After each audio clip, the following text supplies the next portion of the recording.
Hello बच्चों, welcome back to Srishti maths classes. हम आज पढ़ने वाले हैं 9th का chapter 1 number system. Number system जैसे नाम से ही आपको समझ में आ रहा होगा, इसमें हमें नंबर्स के बारे में पढ़ना है और नंबर्स के अलग अलग टाइप्स के बारे में पढ़ना है। तो सबसे पहले नंबर सिस्टम में मैं रियल नंबर्स के बारे में बता देती हूँ।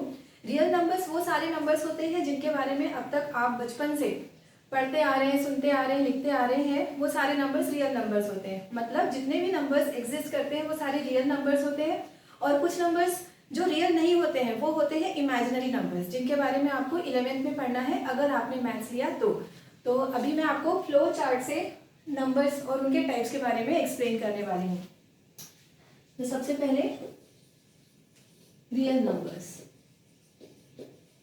रियल नंबर्स के 2 टाइप्स होते हैं, rational numbers and irrational numbers.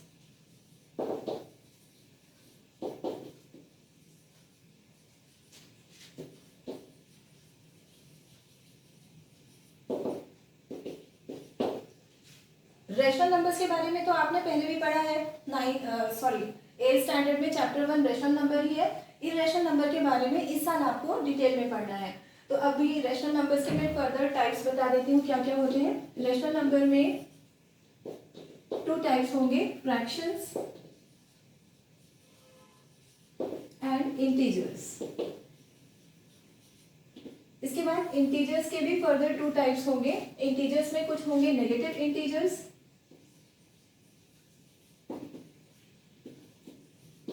और कुछ होंगे बाकी जो बचेंगे। नेगेटिव इंटीजर्स के अलावा जितने भी इंटीजर्स बचेंगे उनको हम कहते हैं होल नंबर्स।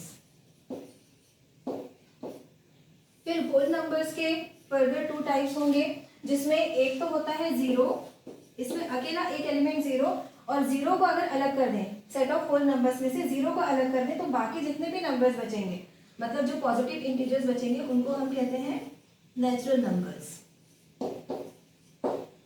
तो एक बार मैं फिर से एक्सप्लेन कर देती हूँ। जितने भी नंबर्स के बारे में हम जानते, सुनते, समझते हैं वो सारे रियल नंबर्स होते हैं। रियल नंबर्स के 2 टाइप्स होते हैं। जितने भी रियल नंबर्स होंगे वो 2 टाइप्स के होंगे, रैशनल और इररेशनल। तो इररेशनल के नंबर्स के बारे में आपने अभी तक पढ़ा नहीं है, अब पढ़ेंगे इस साल 9th में। रैशनल नंबर्स के 2 टाइप्स होते हैं, फ्रैक्शंस एंड इंटीजर्स। इंटीजर्स के फर्दर 2 टाइप्स होंगे। इंटीजर्स में से सारे नेगेटिव इंटीजर्स अलग कर दें तो जो बचे हुए इंटीजर्स होंगे, means zero and positive integers, उनको कहते हैं हम set of whole numbers. Set of whole numbers में से भी अगर जीरो को अलग किया, जीरो को अगर सेपरेट कर दिया, तो बाकी बचे हुए नंबर्स को हम कहते हैं नेचुरल नंबर्स। इनके लिए कुछ नोटेशंस भी यूज किए जाते हैं, जैसे सेट ऑफ नेचुरल नंबर्स को एन से डिनोट करेंगे। ऑब्वियसली एन से स्टार्ट हो रहा है तो इसको एन से डिनोट करते हैं। सेट ऑफ होल नंबर्स को W से डिनोट करते हैं। इंटीजर्स के लिए Z या फिर I, इन 2 में से कोई भी एक लेटर यूज किया जाता है इंटीजर्स के लिए। फिर रैशनल नंबर्स के लिए नोटेशन यूज करते हैं Q, और रियल नंबर्स के लिए नोटेशन यूज करते हैं R। क्योंकि रियल नंबर्स के लिए R लेटर यूज कर लिया है, इसलिए रैशनल नंबर्स के लिए फिर से R यूज नहीं करते हैं, इसके लिए Q अप्लाई किया जाता है। Q मतलब रैशनल नंबर्स आप जानते हैं इनकी क्या डेफिनेशन होती है। जो भी नंबर्स p/q फॉर्म में लिखे जा सकते हैं उनको हम रेशनल नंबर्स कहते हैं। तो किसी नंबर में से एक दूसरे नंबर को डिवाइड करते हैं तो कुछ ना कुछ क्वोशिएंट आता है, तो उस क्वोशिएंट के लिए ही यहाँ पर q से डिनोट किया गया है।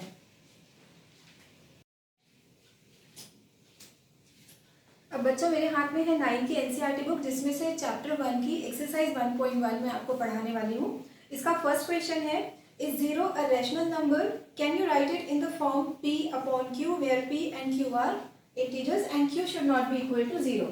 तो यहाँ पे क्वेश्चन में ये पूछा हुआ है, जीरो रैशनल नंबर हो सकता है क्या? तो इसका आंसर होगा yes, zero is a rational number and it can be written as a rational number. Zero एक इंटीजर तो होता ही है और ये रैशनल फॉर्म में भी लिखा जा सकता है। देखिए क्वेश्चन में ये पूछा हुआ था कि जीरो रैशनल नंबर हो सकता है क्या, इसको हम p/q फॉर्म में लिख सकते हैं क्या? तो डेफिनेटली लिख सकते हैं। इनफैक्ट जीरो क्या कोई सा भी इंटीजर होगा उसको हम रैशनल फॉर्म में लिख सकते हैं। जैसे ये जीरो है तो 0/1 लिख दिया, 0/2 लिख दिया, 0/3 लिख दिया, तो इस तरह से ये रैशनल फॉर्म में आ गए, क्योंकि इन सबको अगर सॉल्व करोगे तो जीरो ही आएगा। तो जीरो इंटीजर होने के साथ साथ रैशनल भी है, और दूसरे भी इंटीजर्स को हम रैशनल फॉर्म में लिख सकते हैं, जैसे 2, 3, 4 ये इंटीजर्स तो है। रैशनल फॉर्म में लिखना हो तो इनके डिनोमिनेटर में 1 लिख देंगे। अगर डिनोमिनेटर में 1 अप्लाई कर दिया तो इंटीजर्स भी रैशनल फॉर्म में आ जाते हैं। लेकिन यहाँ पर 2, 3, 4 इन नंबर्स के केस में हम डिनोमिनेटर में 1 के अलावा और कुछ नहीं लिख सकते ना, अदरवाइज इनकी वैल्यूज चेंज हो जाएंगी। 0 के डिनोमिनेटर में कुछ भी लिखा जा सकता है। फिर इसका सेकेंड क्वेश्चन है, find 6 rational numbers between 3 and 4। 3 and 4 के बीच में हमको 6 रैशनल नंबर्स लिखने हैं। इस तरह के क्वेश्चंस 8th में भी आपने किए थे। 8th के चैप्टर 1 रैशनल नंबर्स में ऐसे क्वेश्चंस थे। तो अभी ये एक तरह से आपका रिवीजन ही है। 3 and 4 के बीच में 6 रैशनल नंबर्स लिखने हैं हमको। तो हम क्या करेंगे, सबसे पहले है तो ये इंटीजर्स, इनको हमें लिखना होगा रैशनल फॉर्म में। तो इनके डिनोमिनेटर में मैंने 1, 1 लिख दिया। अब ये मैंने पहले भी एक बार एक्सप्लेन किया था, जितने भी रैशनल नंबर्स हमको इनके बीच में फाइंड करने होते हैं, उससे एक ग्रेटर मतलब उससे बड़ा कोई सा भी इंटीजर हम मल्टीप्लाई कर सकते हैं। जैसे हमें 6 रैशनल नंबर्स इनके बीच में फाइंड करने हैं, तो 6 से बड़ा कोई भी नंबर हम मल्टीप्लाई कर लेंगे। 7, 8, 9, 10 ऐसा कोई सा भी नंबर लेकर हम न्यूमरेटर डिनोमिनेटर में और इसके भी न्यूमरेटर डिनोमिनेटर में मल्टीप्लाई करेंगे। तो अभी मैं मल्टीप्लाई कर लेती हूँ 10।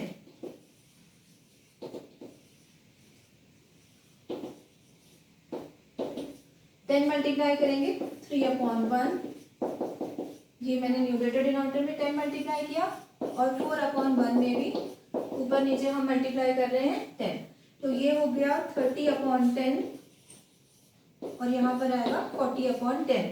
और आपको समझ में आ रहा होगा ना कि 10 मल्टीप्लाई करने का क्या रीजन है। 10 ही नहीं, आप कोई सा भी जो 6 से बड़ा कोई सा भी नंबर मल्टीप्लाई कर सकते हैं। 7, 8, 9, 10, 11 या 100 जो भी मर्जी हो वो नंबर मल्टीप्लाई कर सकते हैं। तो 10 मल्टीप्लाई करना बहुत ही ज्यादा आसान होता है, इसलिए मैंने 10 लेकर मल्टीप्लाई कर दिया। अब 6 रैशनल नंबर्स इनके बीच में कौन कौन से होंगे,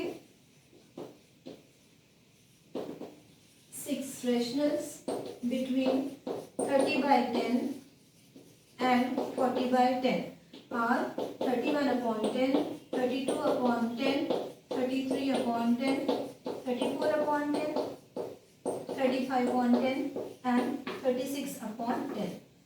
तो इस तरह से ये 6 रैशनल नंबर्स इनके बीच में हमको दिख रहे हैं। और फिर से मैं ये बात रिपीट कर रही हूँ, पहले भी एक वीडियो में मैंने एक्सप्लेन किया था कि इस तरह के जो आंसर्स हैं ये बुक के पीछे जो आंसर्स दिए होते हैं उनसे मैच करें, ये जरूरी नहीं है। और रीजन इसका क्या होता है कि कोई भी दो रैशनल नंबर्स के बीच में इनफाइनाइट रैशनल नंबर्स लाई करते हैं। तो उन इनफाइनाइट रैशनल नंबर्स में से हमने एनी 6 लिखे हैं, इसलिए ये जरूरी नहीं है कि पीछे ये मैच करे। एक्चुअली ये प्रॉपर्टी ही होती है, there are infinite rational numbers between any 2 rational numbers. अब इसके बाद ट्रू फॉल्स वाले क्वेश्चंस में एक्सप्लेन कर रही हूँ, जो कि है क्वेश्चन नंबर 4 और क्वेश्चन नंबर 3 आप खुद सॉल्व करेंगे, क्योंकि वो भी बिल्कुल इसी तरह का क्वेश्चन है। और वो क्वेश्चन क्या है, find 5 rational numbers between 3/5 and 4/5। तो बिल्कुल सिंपल सा क्वेश्चन है वो भी, तो उसे आप खुद से करेंगे। क्वेश्चन 4 में जो ट्रू फॉल्स टाइप के क्वेश्चंस हैं उनके लिए मैं एक बार फिर से वो फ्लो चार्ट ड्रॉ कर रही हूँ, जो अभी थोड़ी देर पहले मैंने एक्सप्लेन किया था आपको। उसे एक्सप्लेन करने के लिए मैं 2 मेथड अप्लाई करूंगी। फर्स्ट तो एक मैं फ्लो चार्ट से एक्सप्लेन कर दूंगी और सेकेंड एग्जाम्पल से भी एक्सप्लेन करूंगी। तो पहले मैं एग्जाम्पल्स लेकर एक्सप्लेन कर देती हूँ। फोर्थ का फर्स्ट, पहले फोर्थ क्वेश्चन हम देख लेते हैं क्या है। State whether the following statements are true और false, give reasons for your answer. इसमें फर्स्ट स्टेटमेंट है, every natural number is a whole number. जितने भी नेचुरल नंबर्स होते हैं वो सारे के सारे होल नंबर्स होते हैं कि नहीं। आंसर होगा yes, definitely all the natural numbers are whole numbers, क्योंकि हमको ये पता है नेचुरल नंबर्स के सेट में किस तरह के नंबर्स होते हैं, 1, 2, 3, 4 एंड सो ऑन। और होल नंबर्स के सेट में किस तरह के नंबर्स होंगे, 0, 1, 2, 3, 4 अप टू इंफिनिटी। दोनों में ही इनफाइनाइट नंबर ऑफ इंटीजर्स होंगे। तो हमें क्वेश्चन में ये पूछा हुआ है, all the natural numbers are whole numbers. तो आंसर होगा यस, ट्रू है ये स्टेटमेंट, क्योंकि हमको ऐसा एक भी नेचुरल नंबर नहीं दिखाई दे रहा है जो होल नंबर के सेट के अंदर बिलोंग नहीं कर रहा हो।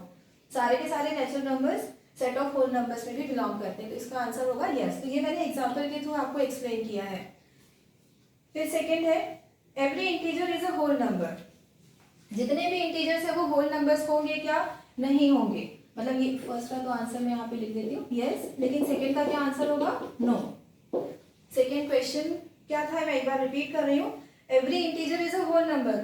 सारे के सारे इंटीजर्स होल नंबर्स नहीं होते हैं, इसका आंसर नो होगा। अब इसका एग्जांपल देखिए, ये मैंने लिखे नेगेटिव इंटीजर्स, तो ये है क्या होल नंबर्स? बिल्कुल भी नहीं। होल नंबर्स में कौन से वाले नंबर्स हैं? 0 और सारे पॉजिटिव इंटीजर्स। तो जितने भी नेगेटिव इंटीजर्स हैं वो तो होल नंबर्स हैं ही नहीं। तो सेकेंड का आंसर हुआ नो। अब थर्ड क्वेश्चन है, every rational number is a whole number. भाई ये भी फॉल्स होगा, क्योंकि जैसे रैशनल नंबर मैंने लिखा 2/3, तो कहाँ से है ये होल नंबर? ये तो होल नंबर है ही नहीं, है ना। रैशनल तो नेगेटिव भी हो सकते हैं, जैसे -2 है, इसको रैशनल फॉर्म में हमने लिख दिया -2/1, तो ये भी नहीं है होल नंबर। अब फ्लो चार्ट से इसे कैसे समझेंगे वो देखिए। अगर एग्जांपल से आपको समझ में नहीं आ रहा हो तो फिर एक बार फ्लो चार्ट से समझने की कोशिश करेंगे। सबसे पहले हर तरह के नंबर्स जो होते हैं वो सारे के सारे रियल होते हैं। रियल नंबर्स के 2 टाइप्स देखे थे हमने, रैशनल एंड इरेशनल। फिर रैशनल नंबर्स के 2 टाइप देखे थे, फ्रैक्शंस एंड इंटीजर्स। फिर इंटीजर्स के 2 टाइप देखे थे, negative integers and whole numbers.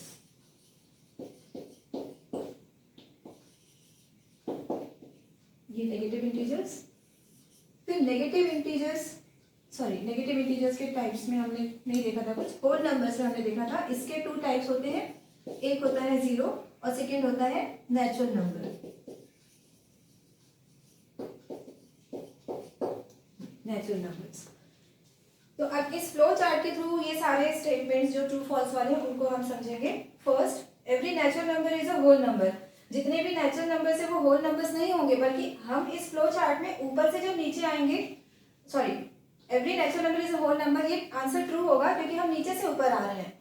Natural numbers whole numbers का ही तो एक टाइप है, तो ये आंसर ट्रू होगा, यस होगा। Every natural number is a whole number, क्योंकि होल नंबर का ये टाइप है, तो ऑब्वियसली सारे नेचुरल नंबर्स होल नंबर्स होंगे ही होंगे। और 0 भी एक होल नंबर है क्योंकि ये होल नंबर के टाइप्स में ही है। तो इस तरह से फर्स्ट का आंसर यस है। एक बात मैं आपको एक्सप्लेन कर देती बेटा, जब भी कोई स्टेटमेंट हम पढ़ने के बाद ये देख रहे हैं कि हम नीचे से ऊपर जा रहे हैं, जैसे ये फर्स्ट स्टेटमेंट क्या था, every natural number is a whole number, तो हम नीचे से ऊपर गए। तो जब भी हम नीचे से ऊपर जाएंगे तो स्टेटमेंट ट्रू निकलेगा। Every natural number is a whole number, और ऊपर जाएंगे हम, every whole number is an integer, ये भी ट्रू हुआ। Every integer is a rational number, ये भी ट्रू हुआ। Every rational number is a real number, ये भी ट्रू हुआ। तो जब भी आप नीचे से ऊपर की तरफ जाएंगे तो वो स्टेटमेंट्स हमेशा ट्रू निकलेंगे। तो इस तरह से फर्स्ट वाला क्वेश्चन था, every natural number is a whole number, तो इसका आंसर हुआ यस। अब सेकेंड वाला देखें, every integer is a whole number. Every integer is a whole number, तो यहाँ पर हम नीचे से ऊपर नहीं जा रहे बल्कि ऊपर से नीचे आ रहे हैं। Every integer is a whole number, तो ये हुआ false, because some integers are negative integers also. बहुत सारे इंटीजर्स नेगेटिव भी होते हैं, तो ये फॉल्स स्टेटमेंट हुआ। हमको ऊपर से नीचे नहीं आना, ऊपर से नीचे अगर हम आ गए मतलब स्टेटमेंट हुआ false. Third, every rational number is a whole number. अब यहाँ पर देखते हैं, every rational number is a whole number, तो यहाँ भी हम ऊपर से नीचे की तरफ आ रहे हैं, तो इसका भी आंसर नो होगा, ये भी स्टेटमेंट फॉल्स होगा, क्योंकि ऊपर से नीचे की तरफ अगर आप आएंगे और स्टेटमेंट बनेगा तो वो फॉल्स होगा। तो इस तरह से ये 1.1 एक्सरसाइज कंप्लीट हुई। अगर मेरी टीचिंग पसंद आ रही है तो प्लीज़ वीडियो को लाइक करें, शेयर करें और चैनल को सब्सक्राइब करें। Thank you.